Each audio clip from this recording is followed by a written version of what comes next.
बिस्मिल्लाहिर्रहमानिर्रहीम। अस्सलाम वालेकुम नाज़रीन, आप यूट्यूब चैनल देख रहे हैं। मैं इमरान ख़ान हूँ। आज की तमाम जो तफसीलात हैं मैं आपके सामने रखता हूँ। सबसे पहले तो ये है कि तहरीक लब्बैक के एहतजाज में जो हुआ उसकी माजी के अंदर मिसाल बहुत कम मिलती है। ऐसा कुछ हमने देखा एक दफ़ा इस्लामाबाद डी चौक में 9 मई को भी हमने ऐसा कत्लेआम देखा था। इससे पहले एक दफ़ा तारुल कादरी साहब के मदरसे पे अटैक किया गया और उनके घर पे अटैक किया गया। ये जब जब इस तरह का जुल्म हुआ तो नॉर्मली हमने देखा कि PMLN की हुकूमत है, यानी नून लीग के इक़्तिदार में ये सब कुछ हो जाता है। एस्टेब्लिशमेंट के साथ मिलकर ये कत्लेआम हमेशा कर देते हैं, चाहे वो तारुल कादरी साहब के लोग हों, चाहे पाकिस्तान तहरीक इंसाफ के लोग हों, उनका बार बार कत्लेआम किया गया और अब तहरीक लब्बैक के लोगों का कत्लेआम किया गया। ये सारा कुछ जिस तरीके से हुआ है, जब हालात वाक़यात हम देखते हैं और तहरीक लब्बैक की जो बाकी बची हुई क़यादत है उनसे रब्ता करते हैं तो पता चल रहा है कि ये उन्हें ट्रैप किया गया है और ये सारा कुछ हुआ तहरीक लब्बैक को ख़त्म करने के लिए है। यानी जिसके पास भी अवामी ताकत है, अब शायद रियासत ने यह फ़ैसला कर लिया है कि उस अवामी ताकत को कुचल दिया जाएगा। साद रिजवी और उनके भाई के बारे में अभी तक कोई इतला नहीं दी गई। हुकूमत ने अभी तक नहीं बताया, जब मैं ये वीडियो रिकॉर्ड कर रहा हूँ, कि उन्हें गिरफ्तार किया गया है, किस जगह रखा गया है, वो ज़ख्मी हैं या ज़ख्मी नहीं है। क्योंकि कुछ लोग दावा कर रहे थे तहरीक लब्बैक के कि साद रिजवी को गोली लगी है, जबकि ऐसी कोई वीडियो या तस्वीर मौजूद नहीं थी। हाँ, एक वीडियो मौजूद थी जिसमें साद रिजवी को गिरते हुए दिखाया जा रहा है कि शायद वो बेहोश हो गए थे। और लेकिन पाकिस्तान तहरीक लब्बैक के जो लोग हैं वो ये दावा कर रहे हैं, तहरीक लब्बैक पाकिस्तान के, कि साद रिजवी को भी गोली लगी, उनका भाई भी ज़ख्मी हुआ है। लेकिन इसकी तस्दीक नहीं हो सकती, क्योंकि दूसरी जानिब कुछ ज़राए ये भी कह रहे हैं कि वो ज़ख्मी नहीं हुए, बेहोश हो गए थे, लेकिन उन्हें गिरफ्तार कर लिया गया है।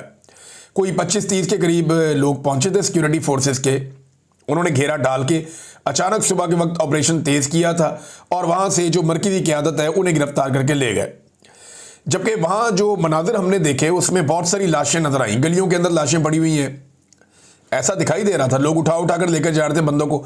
एक के यहाँ सर पे गोली लगी हुई थी और जिस्मों पे गोलियां लगने के बेशुमार निशान है। लोग CPR दे रहे थे वहाँ सड़क के ऊपर, लोगों को लटा के कोशिश कर रहे थे पुश करके कि किसी तरह उनका सांस बहाल हो जाए। और ये आवाज़ें हमने कई दफ़ा सुनी कि मेरा भाई मर गया, ये बंदा भी मर गया, वो बंदा भी मर गया। इस तरह ये बातें लोग कर रहे थे।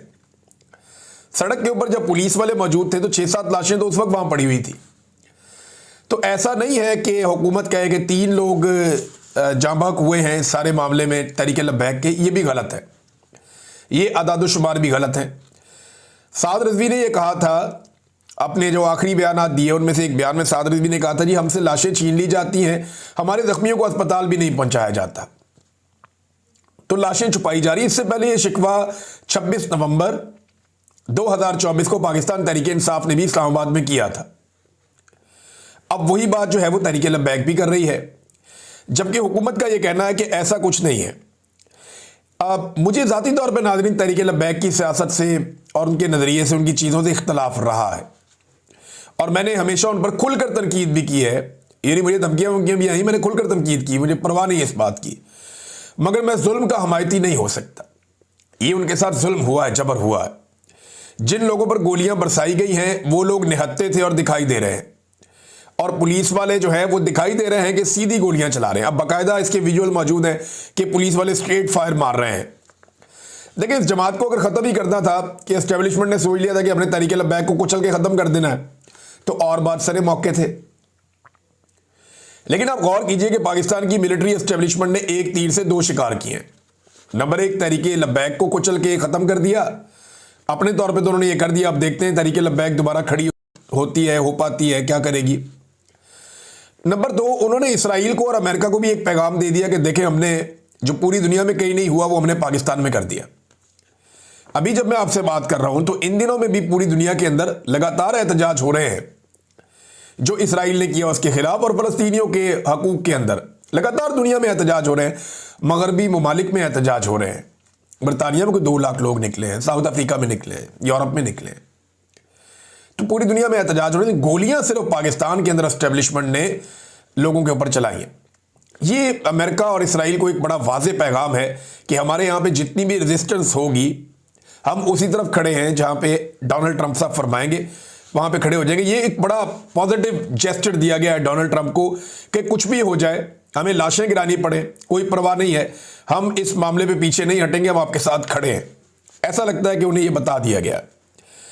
मैं काफी अरसे से ये बता रहा हूं कि ऐसा लगता है, यानी अब लगता कि अब तो यकीन हो गया कि इसराइल के हवाले से पाकिस्तान की पॉलिसी बदल गई है। पूरी दुनिया में कहीं एहतजाज करने वालों को इस तरह गोलियां नहीं मारी गई जैसे पाकिस्तान में मारी गई हैं।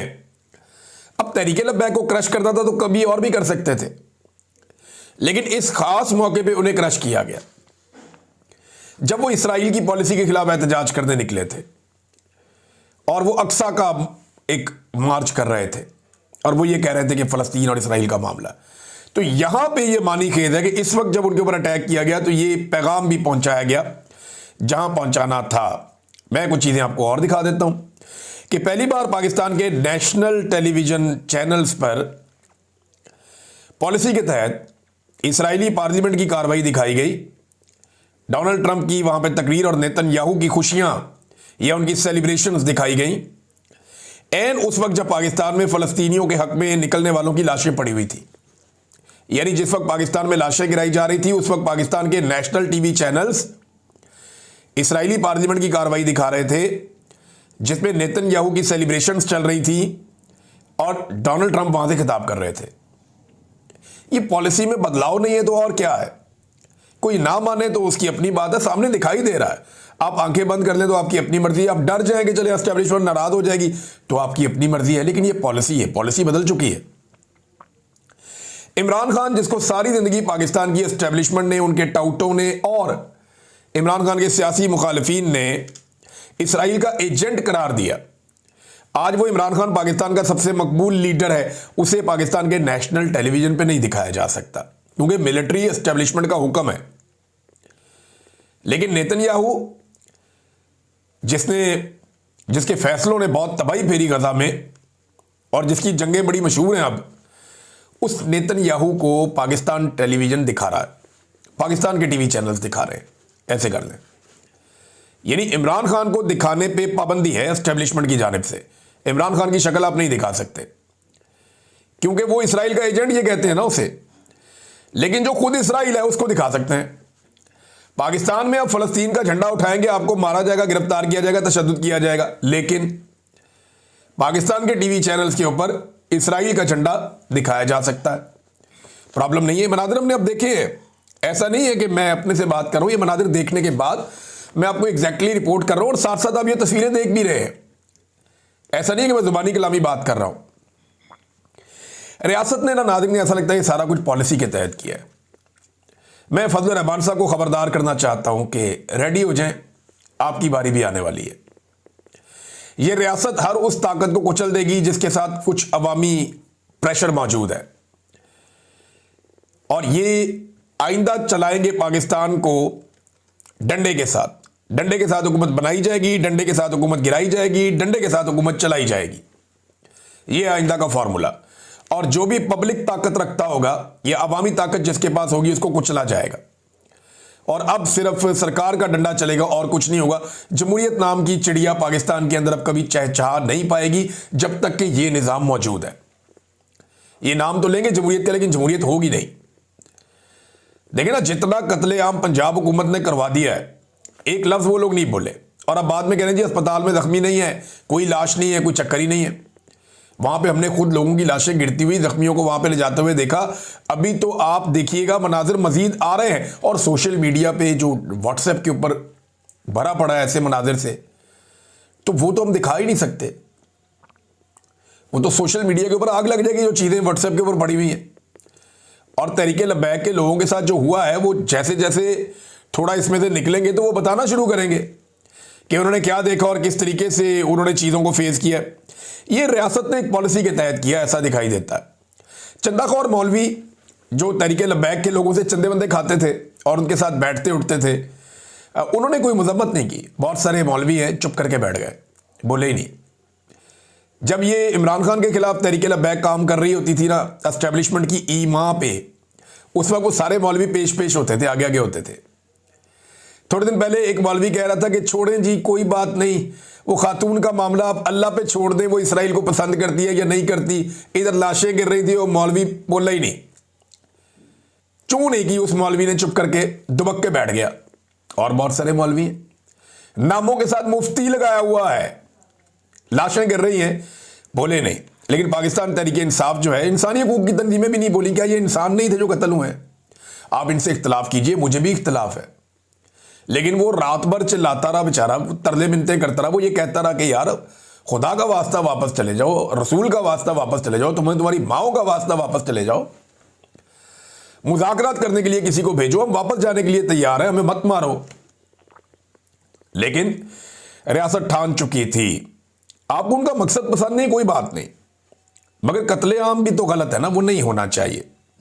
पीटीआई ने इस पर रद्द-ए-अमल दिया, मौलवी नहीं बोले, चंदाखोर मौलवी चुप रहे, मफाद परस्त हैं। पाकिस्तान तहरीक इंसाफ ने इसके ऊपर अपना मौक़िफ़ दिया और बड़ा तगड़ा मौक़िफ़ दिया, उन्होंने इसके ऊपर मुतालबात भी किए हैं तहरीक इंसाफ ने, और उन्होंने इसे एक ऐसी हरकत करार दिया जो गलत है। शदीद तरीन अल्फाज में उन्होंने मजम्मत की, ताकत का बेजा इस्तेमाल किया गया उसकी भी उन्होंने मजम्मत की, गैर इंसानी अमल उन्होंने करार दिया। गोली चलाने से नफरत पैदा होती है, 26 नवंबर को भी यही अमल इख्तियार किया गया था। फिर उन्होंने कहा मुज़ाकरात का एक मौका था, मुज़ाकरात करने चाहिए थे ताकि कोई हल निकल आता। फिर जाली पुलिस मुकाबले भी किए जा रहे हैं पंजाब में, ये भी उन्होंने बताया। फिर उन्होंने कहा तस्वीरें और वीडियो जो आ रही हैं मुरीद के से इंतहाई तशवीशनाक हैं, ये जुल्म की इंतहा है। हुकूमत और मुतल्लिका इदारों को आमराना ज़हनियत तर्क करनी चाहिए, ताकत के अंदर इस्तेमाल से ना तो मसाइल हल होंगे ना ही इंसाफ कायम होगा। मुतालबात उनके क्या हैं? ज़ख्मियों को फौरी तौर पर तिब्बी इमदाद और शोहदा के अहल खाना को इंसाफ फराहम किया जाए, मुलजिमान की जल्द अज जल्द गैर जानिबदार और शफाफ अदालती तहकीकात करवाई जाए, और जो भी मुलव्वस हो उसे सख्त सजा दी जाए। तमाम गिरफ्तार कारकुनान और ख़वातीन को बिला मशरूत रिहा किया जाए और लूटी गई अशिया वापस की जाए। आइंदा किसी भी पुरअमन एहतजाज पर बराह रास्त फायरिंग ना करने की वाज़ेह ज़मानत दी जाए। तमाम सियासी मुकदमात का असर नो जायज़ा लिया जाए और बेगुनाहों के खिलाफ कार्रवाइयाँ बंद की जाएँ। मीडिया पर पाबंदियों और सेंसरशिप का खात्मा किया जाए ताकि हक़ाइक़ अवाम के सामने पहुँच सकें। अगर रियासत खुद शफाफियत नहीं दिखा सकती तो आज़ाद मुबस्सरीन और इंसानी हकूक़ के जो इदारे हैं उनको तहकीकात में शामिल किया जाए। उन्होंने कहा यह मुतालबात हम बार बार दोहराते रहेंगे, और बड़ी शिद्दत से उन्होंने इसकी मजम्मत की है पाकिस्तान तहरीक इंसाफ ने। हालांकि तहरीक इंसाफ का कोई तहरीक लब्बैक के साथ ताल्लुक़ नहीं है, कोई लिंक नहीं है, ये एक दूसरे को पसंद भी नहीं करते, बल्कि तहरीक लब्बैक ने बड़ी तनकीद की है पीटीआई पे। जब पीटीआई के साथ बहुत बुरा हो रहा था इन्होंने मजाक भी उड़ाया, लेकिन आज ये बात करने का दिन नहीं, बड़ा जुल्म हो गया उनके ऊपर। ये सानिया है नाज़रीन, मैं आपसे वैसे बात नहीं कर रही, है बहुत बड़ा सानिया है जो गुजर गया वहाँ पे मुरीद के में। खौफ आता है ये सोच कर कि ये हुक्मरानों का क्या बनेगा, ये कैसे अपने रब को जवाब देंगे। टीएलपी कहती है जी हमारे 100 से ज़्यादा शहीद, को 180 का फिगर भी बोलते हैं कि इतने लोगों की लाशें वहाँ पड़ी थी और सैकड़ों ज़ख्मी थे। लेकिन हुकूमत कह रही है सिर्फ 3 लोग मारे गए, पुलिस वाले भी ज़ख्मी हुए, एक पुलिस वाले शहीद भी हुए।